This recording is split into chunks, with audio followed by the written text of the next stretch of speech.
Now, let's go into my take about what's more important than CPI and PPI. Donald Trump. Might be my conspiracy, but confirmed with a lot of the smart investors around me, is that Donald Trump is trying to reset the market. The March 2025 inflation numbers are coming out in one day. And here's the reason why the investors are watching these numbers closely, because it can continue to crash the market or it could create a strong support to allow the market to rebound. So the producer price index measures inflation at the business and wholesaling level, which regular consumer might not feel. Whereas consumer price index, CPI, measures inflation at the final customer level, and this is how we feel it. And why is this so important? Because if the business are feeling increase in costs, it will eventually translate to the consumer, which is us, the end user. So here's an overview according to Bloomberg about the upcoming CPI and PPI report. Usually we look at the previously, what was the CPI and PPI report, then what is the market that's forecasting about this report, and then tomorrow and the day after tomorrow, we'll find out what the actual is. Now, previously, the CPI, most people are looking at the CPI year over year. In February from last year, previously it was at 3.0, and the forecast is at 2.9%, right? The forecast is at 2.9%. It's about 0.1% lower. Now, the actual, we don't know it yet, but keep watching because I will shed more lights on my take on it. Okay, whereas the PPI, previously it was at 0.4% and the forecast is at 0.3%. So both CPI and PPI dropped by 0.1%. Now, why is the Fed's looking at CPI and PPI closely? Because the Fed's only goal is to keep a healthy economy, to have a slow and steady inflation at 2% as mandate by themselves. That's their only goal. Not reporting to Trump, not reporting to the consumer, is to keep the inflation at 2%. The Fed has two main goals. Fed's mandate is first, maximize employment. So everyone has a job, everyone will keep spending so their economy will continue to grow.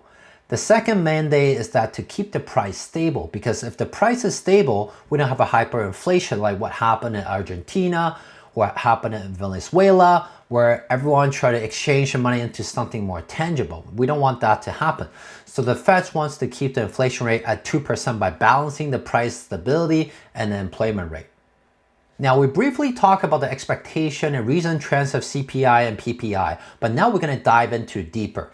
Let's look at the chart on investing.com about the PPI year over year.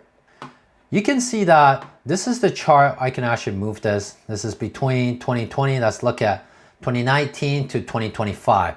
You will see the year over year PPI, all the way from 2.5% down to the COVID level of negative 0.8%, as high as 11 to 12%, right after they start printing the money and all that good stuff. Of course, the inflation goes up, right? Then they start raising the rate to the bottom of almost going to the negative or zero territory around July 2023. And now we start dropping rates, right? So the inflation start coming back up again.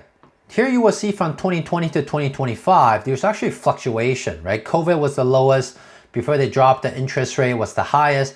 And after they start dropping the interest rate, it become higher again, right? But the more accurate way of looking at the PPI index, in my opinion, is to look at the consumer price index of a rolling 12 months average. I will explain that really quickly.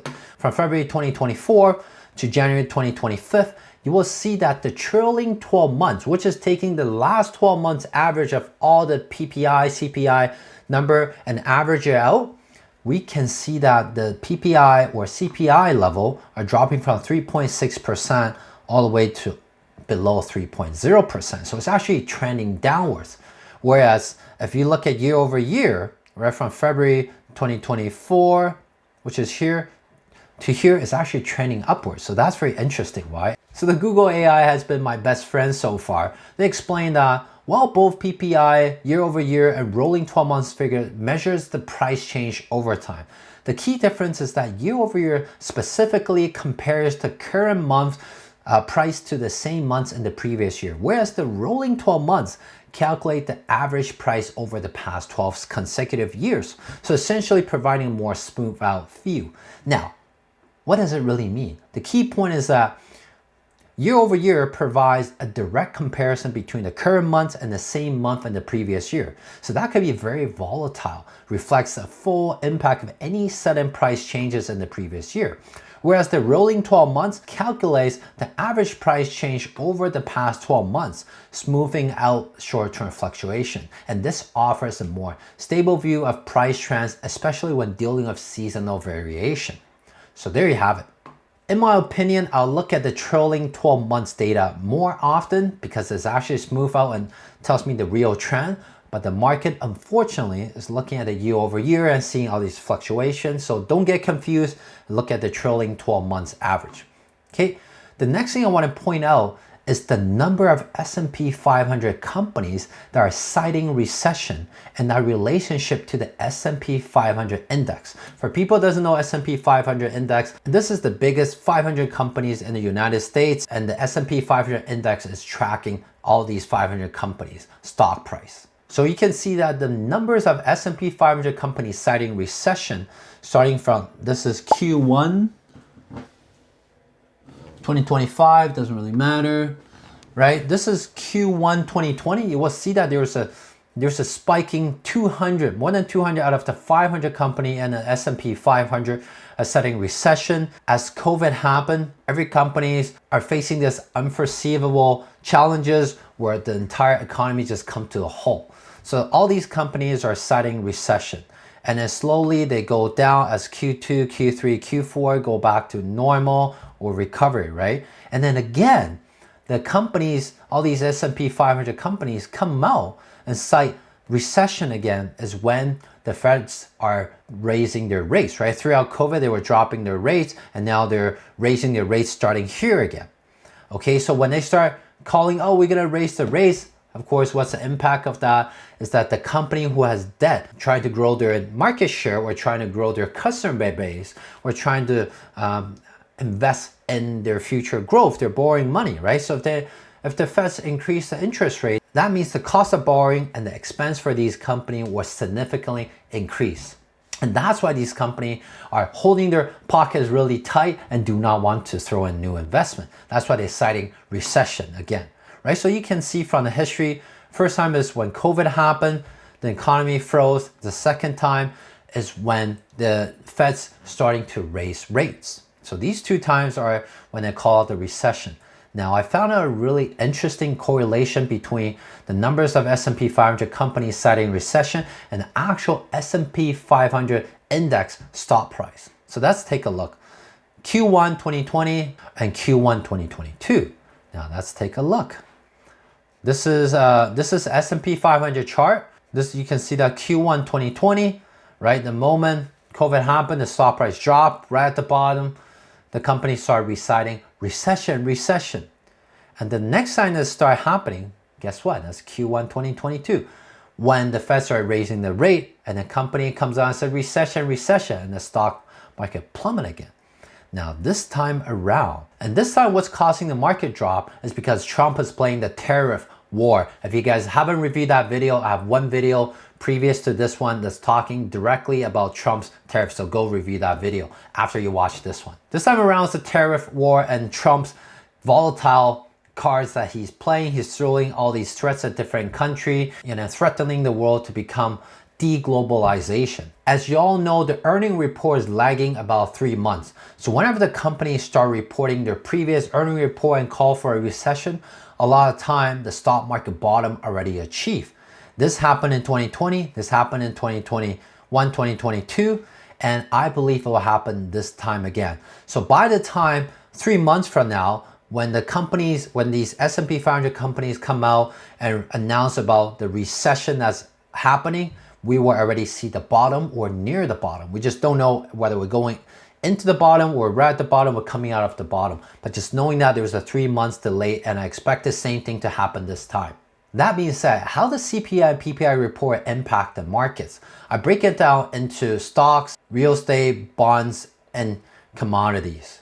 In terms of stocks, whenever there's a high PPI and CPI, it stresses up the market, especially on the growth stocks like tech sector particularly are affected. Whenever we see a low CPI and PPI report, we will see a potential rally in tech or even consumer discretion. Usually in real estate, when we see a high CPI and PPI report, this means that the Feds are limited at the chance of cutting the rate immediately because the inflation is going up and their mandate is to keep the inflation at 2%, right? That in turn will put more pressure on the real estate investor because their return will be lower because the cost of borrowing will be higher. So whenever there's a high CPI and PPI report, usually means the real estate will be more quiet, less transaction, and the price will be stable. Whenever we see a low CPI and PPI report, real estate investors are expecting the Feds to drop the rate. In return, the cost of borrowing will go down and give them more room to arbitrage on their ROI. If they can borrow at 3%, make an 8% return, they can arbitrage the 5% return. In real estate, if we see a low CPI and PPI report, we're expecting to have more transactions and the price will go up. If you have money in the US Treasury bonds and you see a high PPI report, you will be expecting the yield to go up. And if you see a low CPI report, vice versa. In terms of commodity, whenever you see a high CPI and PPI, you're expecting the commodity price to go up. Because when the inflation is higher, people want to put their asset in something that can keep their value, something that could be exchanged for cash instead of holding cash. And if you see a low CPI and PPI, that's more bearish and neutral for the commodities. Now, based on what we just talked about of how the CPI and PPI report impact the market and the current expectation and what the CPI and PPI exactly is, what is the Fed's next move based on the CPI and PPI? Now, the most important point is that CPI and PPI affects the interest rate. A high CPI and PPI means the Fed's reserve might keep interest rate higher for longer, and that's increasing the risk of so-called recession. Remember what we talked about in the last bulletin points? A low PPI means that Feds might consider rate cuts sooner. Remember this chart where the Fed's dual mandate is to balance employment and the price stability? If the CPI and PPI is going up, that means the price stability is going down and they need to make that lever. They need to change that lever. So they're going to hold the rates at the same point or even increasing it just to push the price down a bit again. So what's the Fed's next move based on CPI and PPI? Remember on this chart of the consumer price index, the rolling 12 months average, we're seeing a downward trend since last year from 3.6% to below 3%. Now, if it starts trending upwards, what will happen? That means the market will be shocked again, and that means Feds will be hawkish. What does that mean? That means there will be tighter liquidity. That means they will keep the rate the same or continue to increase the rate. If they do that, it's the bearish sentiment on stocks and real estate. Now, if the CPI and PPI trailing 12 months continues to trend downwards, that means that this is actually a dovish Fed signal. That means this is a bullish Fed signal, and this will improve the market sentiment, right? This is very bullish on equity because this gives Feds the reason to drop the rate and the cost of borrowing will be cheaper. Before I go into my take on what's more important than the CPI and PPI, which is President Trump's real intention, I want to point out the textbook stock investor strategy, which is when the CPI and PPI is high, typically people like to invest in more defensive stocks like healthcare, consumer staples, and the utility, right? Consider trimming these risky assets like high growth, speculative, biotech, and tech. If the CPI and PPI is low, now all these investors will become more bullish. They want to put their money back in tech and growth stock and the bank stocks and the crypto and all that. And this is when the opportunity to increase exposure to the equity and potentially bonds. Now, let's go into my take about what's more important than CPI and PPI. Donald Trump. So Donald Trump just came into the office January 2025. This might be my conspiracy, but confirmed with a lot of the smart investors around me, is that Donald Trump is trying to reset the market. What I mean by that is, since the last 4 years was Joe Biden's presidency, right? If he can somehow push the price down in the stock market, real estate market, and all the business starting off, he can blame this on Joe Biden's ex-president, right? He can blame this on ex-president Joe Biden and say that was all your fault. So I think this is what he's doing right now. He's trying to create tariff pressure on the biggest trade partners, China, and the first 5 trade partners like Europe and also Canada, Mexico, to give them pressure to reset the market, because market was in a very bullish sentiment, as you guys can see. The market was in a very bullish sentiment since October 2022. That's more than 2.5 years. So it's very hard for him to have new money come in and continue to push the market up. So what's the best way? That just reset the market. That just push the price down and then go back up. Now, what does that really mean? This is just my hypothesis, so take it with a grain of salt. First year, you try everything, like what appointing Elon Musk to basically cut down costs on the US government. That's already happening, called Doge. Right now, also Donald Trump is creating all these tariffs to put pressure and create volatility to push the stock price down. Right? He will reset the market to a lower point. Then that will give the Feds a signal that, hey, people are losing jobs, business is not doing as well, business thinks there's a recession, business are not spending, so that the Feds, right? Remember this chart, right? The price will be stable. No one, whenever there's volatility, right? People are afraid of the tariff, people are afraid of the job loss, and people are afraid of, the stock market is dropping and the real estate is dropping. The price stability will go down. So things will become cheaper. People will stop spending. That means the Feds will have the reason to cut rates, right? Because the employment will go down, right? The price will be cheaper, right? Consumer price will be cheaper, so the Feds can actually cut rates.